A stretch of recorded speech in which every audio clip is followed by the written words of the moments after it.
राजा परीक्षित को भागवत कथा सुनाते हुए शुकदेव को 6 दिन बीत गए और उनकी मृत्यु में बस एक दिन शेष रह गया। लेकिन राजा का शोक और मृत्यु का भय कम नहीं हुआ। तब शुकदेव जी ने राजा को एक कथा सुनाई। एक राजा जंगल में शिकार खेलने गया और रास्ता भटक गया। रात होने पर वह आसरा ढूंढने लगा। उसे एक झोपड़ी दिखी जिसमें एक बीमार बहेलिया रहता था। उसने झोपड़ी में ही एक और मलमूत्र त्यागने का स्थान बना रखा था और अपने खाने का सामान झोपड़ी की छत पर टांग रखा था। उसे देखकर राजा पहले तो ठिठका, पर कोई और आश्रय न देख उसने बहेलिये से झोपड़ी में रात भर ठहरा लेने की प्रार्थना की।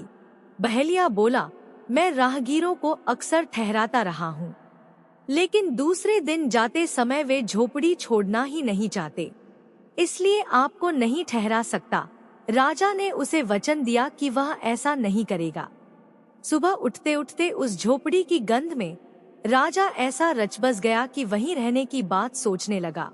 इस पर उसकी बहेलिये से कलह भी हुई।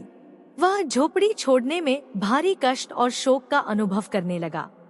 कथा सुनाकर शुकदेव ने परीक्षित से पूछा, क्या उस राजा के लिए यह झंझट उचित था? परीक्षित ने कहा, वह तो बड़ा मूर्ख था, जो अपना राजकाज भूल कर दिए हुए वचन को तोड़ना चाहता था। वह राजा कौन था? तब शुकदेव ने कहा, परीक्षित, वह तुम स्वयं हो। इस मलमूत्र की कोठरी देह में तुम्हारी आत्मा की अवधि पूरी हो गई। अब इसे दूसरे लोग जाना है, पर तुम झंझट फैला रहे हो। क्या यह उचित है? यह सुनकर परीक्षित ने मृत्यु के भय को भुलाते हुए मानसिक रूप से निर्वाण की तैयारी कर ली और अंतिम दिन का कथा श्रवण पूरे मन से किया।